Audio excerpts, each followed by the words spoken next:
Good morning. Welcome to the Monday Morning Report. And this presentation hopefully will not be too long, but also be jam-packed with information that you can mostly pick up from the slides that follow and enable you to be more successful in your life for any program that you might want to engage in, but also specifically if you choose to join me on my wild ride into the attempt to marshal critical mass for gaining success towards saving the planet, then these steps and processes and focus may help you out. And just so I can see a little better, and you can see hopefully my open eyes in terms of just the little slits that happen when I have to squint. So let's get moving here.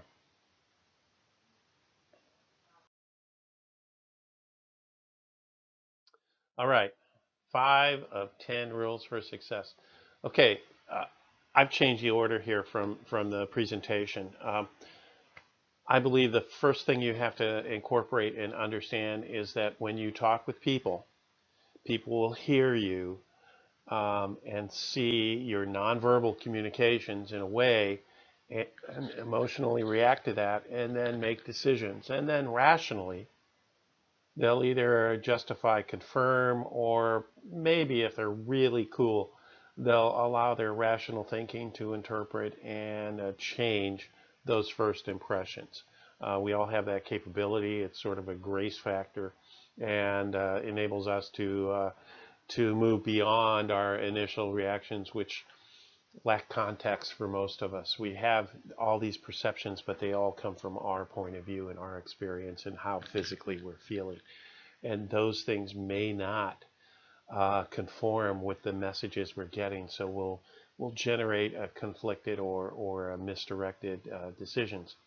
So it's important that you do engage your consciousness. I'm not trying to tell you not to, but when you're talking to someone, it's also important that you try to stay in tune with the nonverbal stuff and explain your reasons and the feelings behind the why of what you're doing first. Then move to the process of what you think the best steps are. Then move to the process of what the the final result in what we're doing, and trying to accomplish is. So, purpose, the why, process, the how, and then the product or the what. All right. Second point for success is to break the rules. You can be successful breaking the rules. It's important, though, that you don't hinder others from their success. People are fairly tolerant of rule breakers in some cultures, others not so much, because they recognize that downstream, when you break rules, you will affect their ability to be successful. And in those conditions is exactly where we are with this whole program. It is a rule breaker.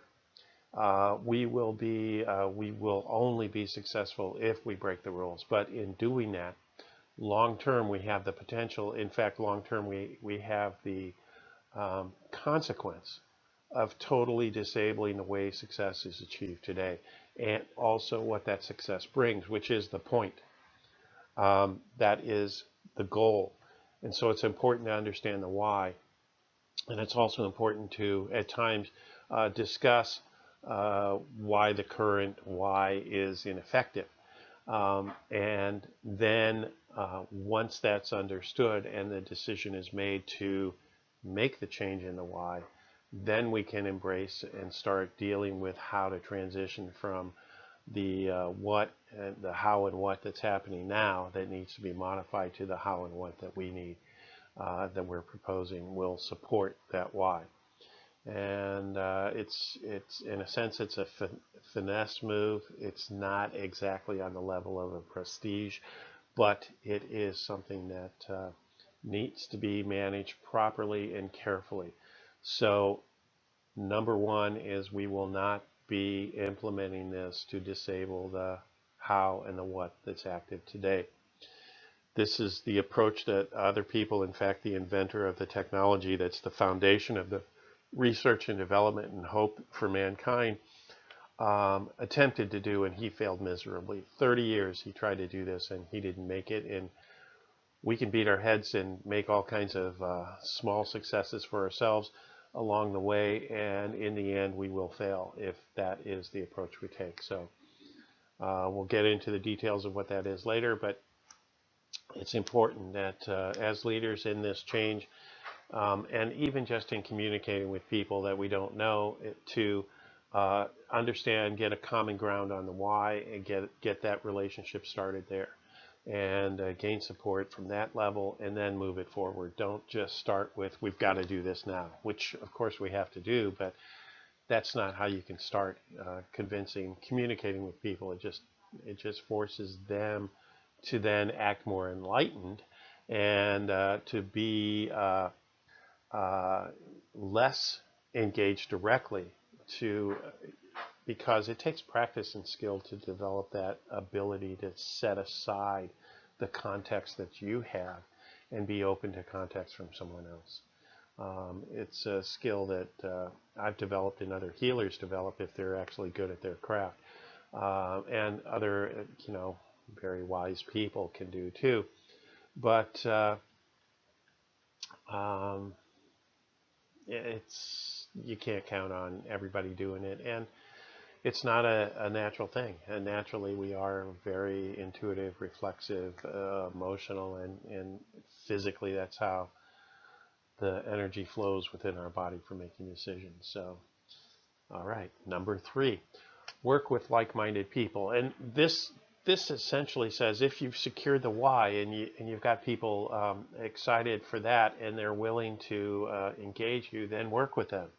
For those that aren't really interested, fail to get the message, don't want to align with the why, because the what and the how is where they're focused, and they love that so much they died trying, so to speak. Let them. It's okay. Just don't tie up your resources, time, and energy trying to fight, argue, stand off, against those people. Move on. There's so much you can do. Give them a shot.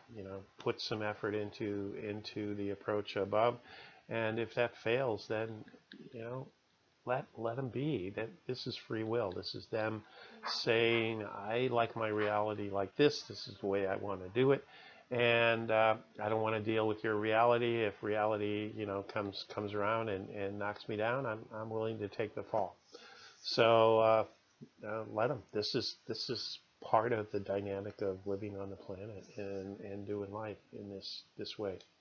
Okay, number 4. Train your mind to actually understand how your body's working and the feelings that you're having. There's 2 points here. One that is pointed out in the presentation, and that is that positive feelings feel exactly the same as negative feelings. If you get really scared, anxious, feel challenged and threatened, your body will react in exactly the same way as it was when you're really excited, when you're really focused, when you're engaging a challenge that you really want to do, and it's challenging and it's turning up your adrenaline. Response is going to be the same. So recognize that, and when you start putting those negative labels on it, stop and focus on putting positive feelings on that, so that you can act and focus with success. You will have more focus. You have all the energy happening and the responses in your body to get you so that you can deal with the issue at hand effectively. But if you focus on the negative labels, you will be distracted. You will feel, you will get small. You will be overwhelmed, and you will fail. So don't let that happen. Okay, next. If you expect to lead, please do it in a cooperative method. Okay. Bottom line, we're all individuals. We all have free will. We all have our own perspective, and few of us are able to actually transcendently connect with others and understand their perspective and their context at the same time. So you need to have a conversation that brings that forward and lets that be voiced, so that you can cooperatively lead, and together you can craft actions that will be far superior to what you can do from your perspective, most likely alone. At times there will be a need to turn them and get them to see your point of view. But until you understand their point of view, you don't know what that journey or what that entails. But only by, again, gaining the consensus on the why and the how can you get to the what. So allow others to speak and share openly. And if you're speaking and sharing, make them understand that it's not settled and limit it to the why until you get consensus. Then move and take it in stages. Um, and so here's 5 rules that essentially are all the same. Um, and let's move on.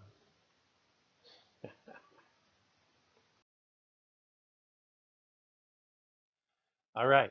The last 5 of the 10 rules. Take responsibility, be accountable. Okay, this is 2 things. Okay, uh, if you change your commitments, if you do the how different or the what different, and there are aspects of the why that weren't disclosed that actually are brought forward through these situations, be accountable. Make sure you can explain that and share it and negotiate the deal. And if you're wrong, you're wrong. Okay, that's the situation where most of us are in. We've been conforming to the why and the how and the what of our society, and it is leading us into a dead end. Literally, we missed the road sign that said dead end, and we've gone quite a distance down this road. There's a lot of pollution out there that we need to clean up. There's the whole way the economy is operating is artificial, and it needs to have an infusion of integrity. And then the results and what that will drive in terms of how the economics are done on the planet need to be adjusted. They're designed for a limited purpose to benefit a few people that can exploit it more effectively. And with 7 billion people on the planet and the coming extinction events, we need to change that so that everybody can participate and benefit from it. And these are changes, these are things that we need to hold ourselves accountable to and not blame on other people, and take responsibility so that we can engage and work towards an appropriate solution. Essentially, if we don't take action, it won't change. We're essentially giving that up, and so you need to really appreciate the fact that this is a conscious decision. Very important that we take responsibility for where we are and who where we live and what we do. Okay. Number 7, outdo yourself. Um, I have to bring up a new example. If you watch Dancing with the Stars, one of my favorite programs, which is a very competitive event in which professionals help train amateurs to do things that they typically can't do, but some of them have experience doing it. And they show that proof by accomplishing and learning things quicker and delivering performances initially that are superior to all the amateurs who have no experience. But the people who win, the ones who really outperform them in the end, are the ones who outdo themselves. They are there performing for causes and in alignment with beliefs that go way deeper and transcend their own selves. They are bigger than themselves. And those consistently are the winners of the competitions. The ones who outdo themselves by setting their sights and aligning their purposes with the biggest why, if you will. Why they're doing this and who they're doing it for and what they hope to accomplish is way bigger than themselves. It has, they are simply a key part of bringing that bigger awareness and connection together and expressing it through their dance. And this is what you need to be successful, especially with any program that involves other people. It has to be big enough to include everyone. And so outdo yourself. All right. Now, number 8 is something that is kind of curious because I see it differently than the way Simon presents it. Okay, he presents it to millennials and points out that millennials job hop like crazy. They start a job in an ideal career, they think, or a company that they think is aligned with their stuff. They go to work, they work hard, and within a few months they're leaving. And the reason why they're leaving is, well, they're not realizing their life goals. They planned some particular outcome, and they got resistance, so they're moving on to find something else. And frankly, I used to do that with relationships. Had quite a few, and ended up not being happy. But here's the reason: there's a whole process that you can look at, and Simon mentions this. Life is not something that you set goals. Win a trophy and then put it on the wall and go, "Hey, I did it." Well, then what? This is actually aligns with Buddhist philosophy. Setting goals sets disappointment. At the same time, because once you reach it, now what? You're disappointed. It's done. You have no purpose. Well, that's not what life is about. Life is, explained today as a design engineering problem. I mean, you have to use design engineering techniques to do life, and these are really summarized here in these 4 points as I put them together. Okay, first of all, and these are great problem-solving steps, but they are also great life-defining steps. When you have life, you need to expand your awareness. And I recommend transcendent training, which can be dyadic meditation, heart-centered meditations. It can be martial arts that focus on inner strength, the energetic powers to relate and become aware of what's going on. These are natural physical things that your body can do, but modern science and Western culture deny. For whatever reasons. Primarily, I think it's so that people can control you better. But frankly, because when you develop your transcendent awareness, there are no secrets.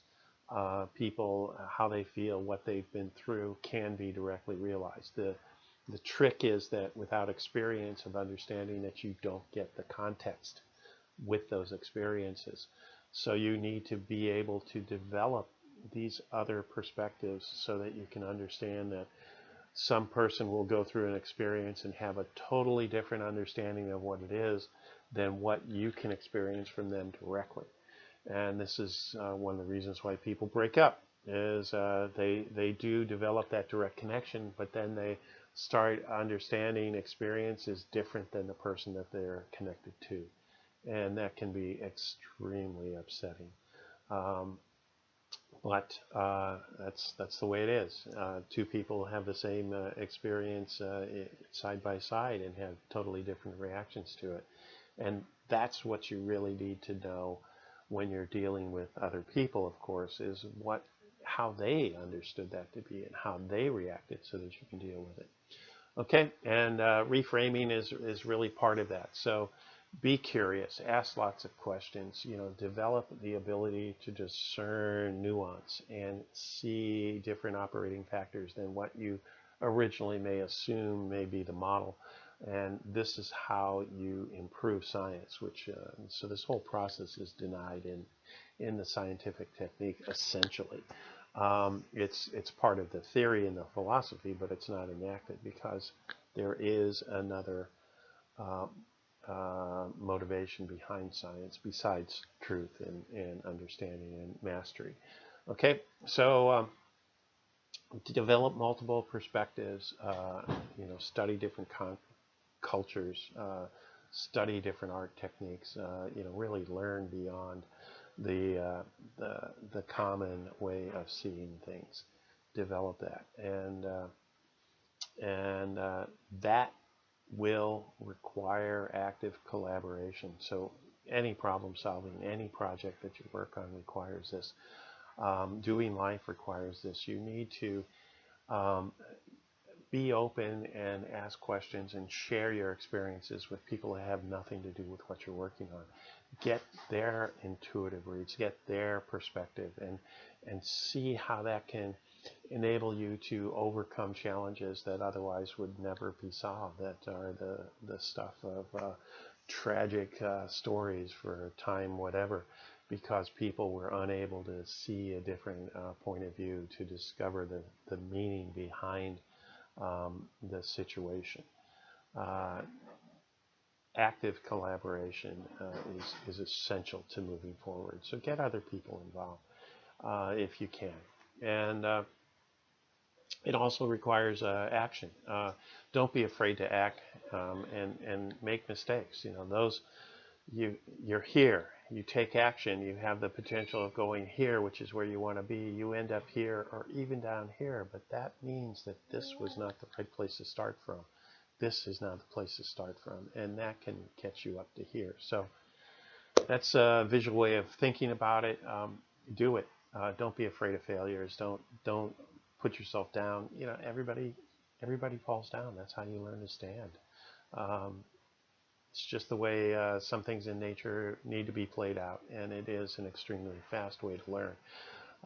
But of course, always take care. Consider what you're doing first. Use your transcendent and intuitive skills to say, should I try that or not? You know, maybe I should do this and take a smaller step. It's your call. It's your life, and regardless of what you do, if you survive it, you will have the opportunity to pick yourself up.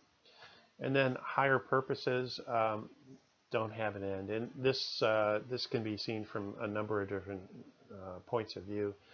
But recognize that the truly worthwhile goals, the why that motivates you, doesn't end. It is a way of reconstructing, building, and creating something new that will reconstruct and lead to even greater accomplishments. So it's simple to understand. Those are the 4 basic steps, and you know, you simply, it is a process that's on a loop. So you know, reach out and do each one as you need it.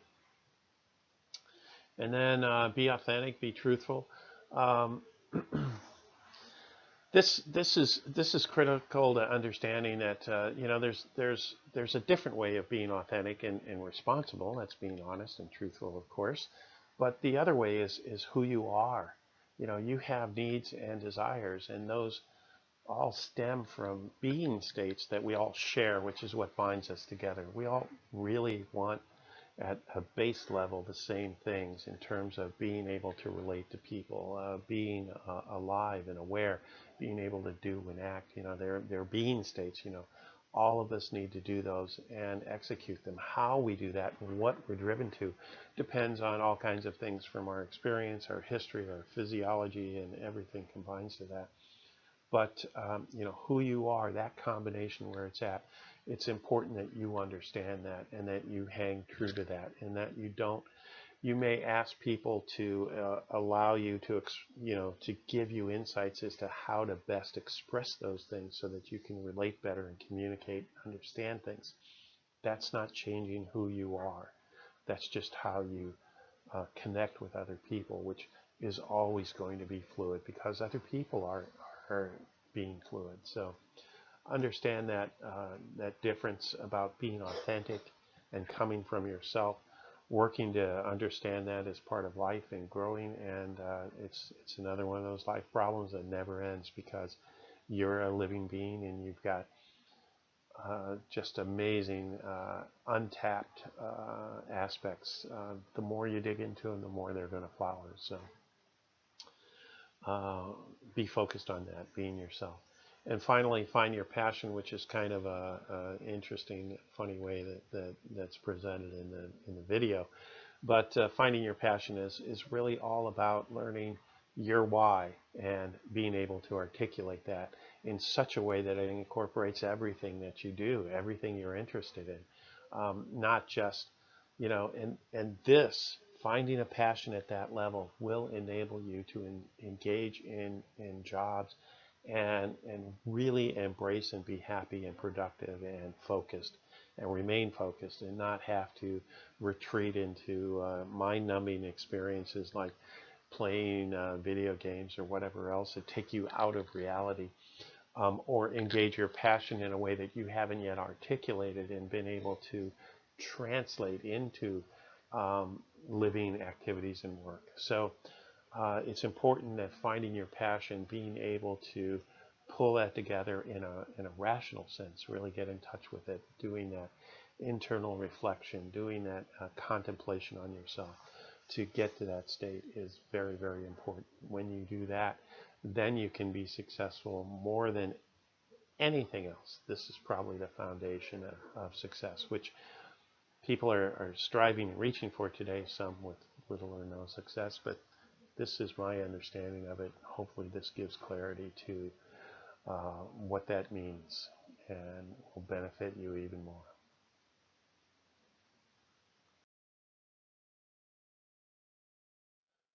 Okay, life is an endless lesson for growth. There is no end point. There is no finish line you're crossing. It's a journey, and please check out Evan Carmichael's YouTube channel and see Simon Sinek's 10 techniques or points for success. There are other things that Evan posts. He's quite interactive with his audience and will even take suggestions. So you may want to engage with him for other reasons. Um, as I said, this is the process that I'm going to try to emphasize and engage. As I move this forward, it is imperative that we succeed. We can't fail totally, because even if individuals who are currently, isolating themselves and prepping for the future engage these technologies, then that will give them a better chance at surviving. And they probably are most able to succeed because they're already taking action and moving ahead in the right directions. Um, but by the same token, if we can bring in their wisdom and motivate other people, then we can get larger groups and significantly save more than the amount of life that is expected currently to survive these extinction events, which will clearly be, unfortunately, probably historically, they've been as low as 5,000 people. So consider the life that has been lost in the past, and by the barest of margins have we succeeded in, and now risen to a population size of 7 billion plus, and what kind of events are coming that will bring that number back down, and more likely than not, eliminate it totally, bring it to zero. And what follows, who knows? But thanks for listening, and I hope this inspires you to start focusing on what really is going on in the world, and looking into the resources that are actually challenging and limiting your future, and directing your awareness and problem solving skills and your passion to enabling all of us to succeed, because we are all connected.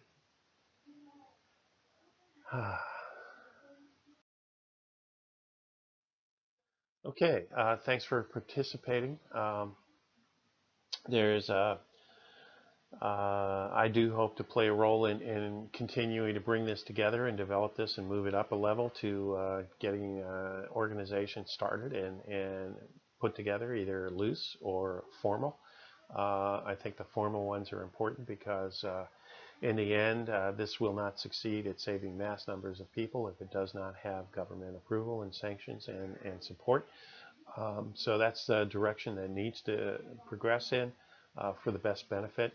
Unfortunately, the research that I've done indicated to me last year that this April, we would see a solar flare on a sunspot on the sun, and a solar flare ejected from that.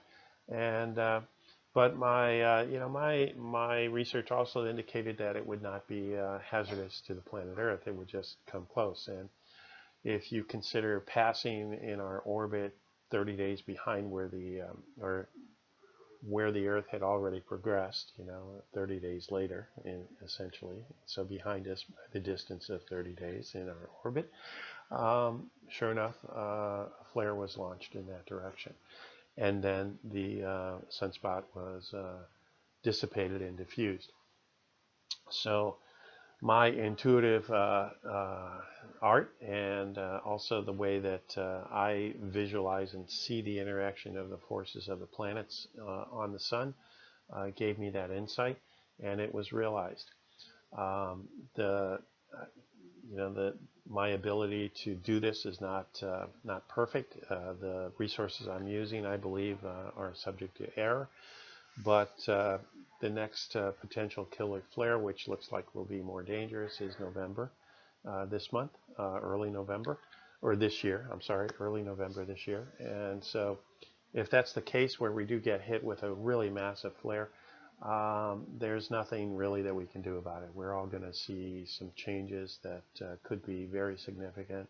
Hopefully not, but and it could miss again. But I get not so much. There will be an interaction, so hopefully it won't be big enough to destroy things beyond repair, but also give us the clue that we are facing a real danger that's going to escalate, because the next event will be in March of 2020, and hopefully I haven't missed anything in between, but it's possible, because there are other factors that create geomagnetic storms that do the same thing. So, but March of 2020, both the beginning and end are successive ones, which means to me we're going to see multiple sunspots and multiple flaring, which most likely, unless the geomagnetic field reverses its trend, which is on an exponential dive right now, we're going to get hammered. So we've got to have something in place then that will be effective for at least local populations,